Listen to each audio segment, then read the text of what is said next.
Welcome back to Fabricating Awesome Stuff. During the process of installing the cooling system for the turbocharger, I discovered that there's another fitting that needs to be installed between the bearing block of the turbo and the firewall. And there just is not enough room to get that installed with the turbocharger installed in the engine compartment. So guess what? I get to remove the turbocharger again. That's what you deal with when you're building an airplane. Take things, put them on, and take them back off again. No big deal. I'm getting really good at it. So in today's episode, I'm going to remove the turbocharger. I'm going to reclock it so that we can get the fittings installed, reinstall it, and then we're going to install the thermostat and the water pump. So let me know what you think in the comments. Also, remember to like and subscribe to my channel so you don't miss any of these updates. I hope you enjoyed today's episode, and thanks for watching. Part of the process of installing the cooling system on the turbo requires that a fitting be installed right there between the turbo and the firewall. There's barely enough room to get your fingers in there, and if it was a straight fitting, I might be able to get it started. But because it's so close to the firewall, the fitting has to be at a 45-degree angle, and as you try to turn it, the fitting itself hits the side of the turbo, so there's no way to turn it in place. So I have no choice but to remove the turbo and install the fitting. And so here we go again, removing the turbo. And that's just the way it goes when you're building an airplane. We'll get it figured out. I removed the turbocharger from the aircraft again, and you can see that this fitting, this L fitting or 45-degree fitting, is supposed to go into this port. And when you try to turn it in, it hits the turbocharger. And so there's no way to give it a full rotation on there. Now, the instructions on the turbo, first of all, stated that we needed to clock the turbo such that this oil reservoir down here is parallel to the ground. And that's done by loosening these bolts and rotating this part of the turbo.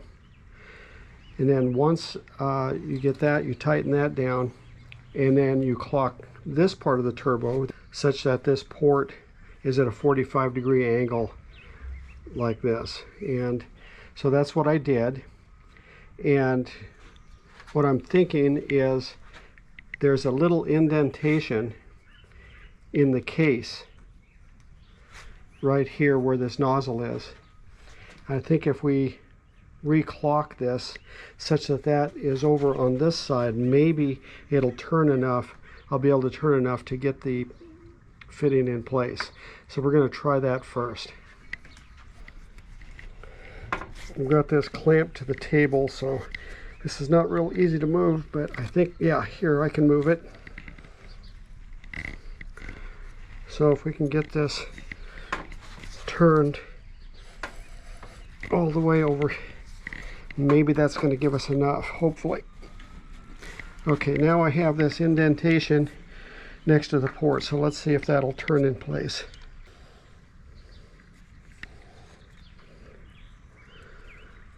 Yeah, it looks like that's going to do it. Okay, we're going to apply some Teflon paste to the threads. Start this on here. So with that indentation in the case, I'm able to turn this. So if they would have had this in the instructions when we're clocking this, this could have been done the first time. So a little frustrating that the instructions aren't very complete. Turn this back.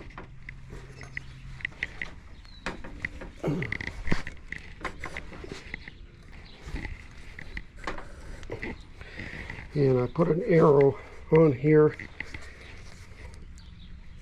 so I could line up this arrow with that fitting and know that I've got it back in the position that we had it before. So it looks like we've got that.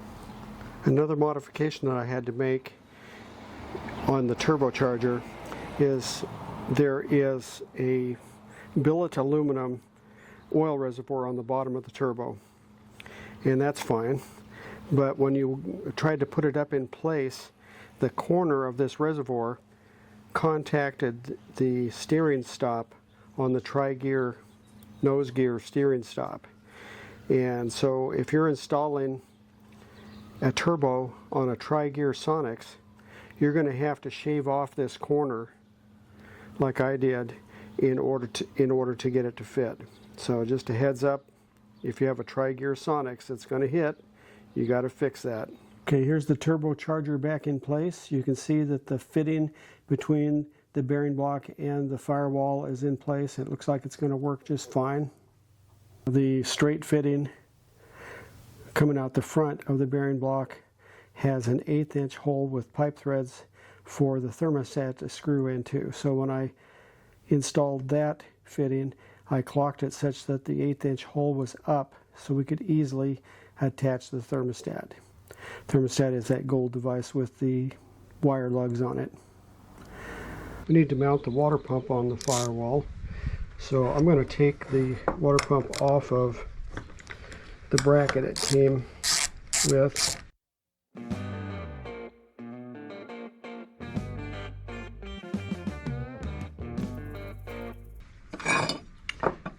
Okay, so I'm going to mark a couple spots for rivets. I'll put one here, one here, one here, and one here.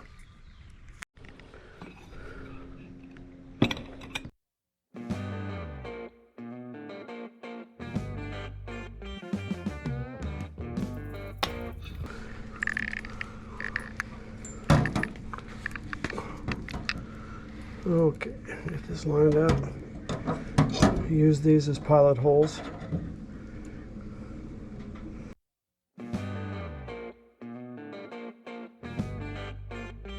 Okay, we got the first hole drilled.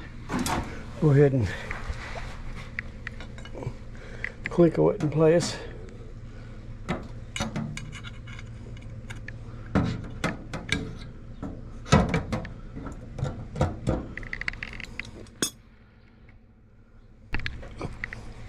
Get the second one started here.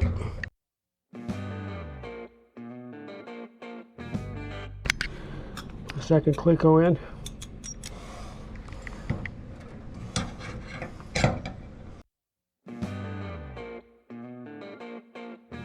Now we need to up drill it to the rivet size.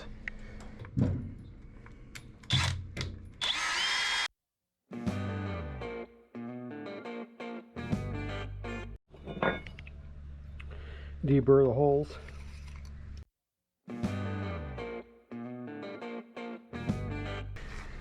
Deburr the holes in the firewall.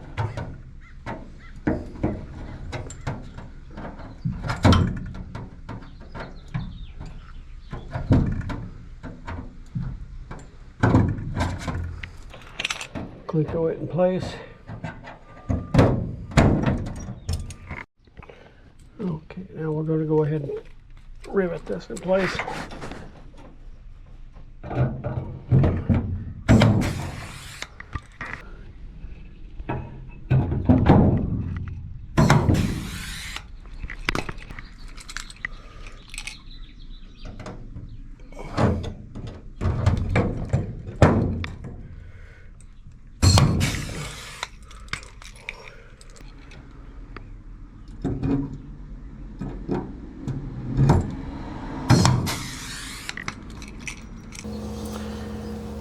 We have the water pump installed on the firewall.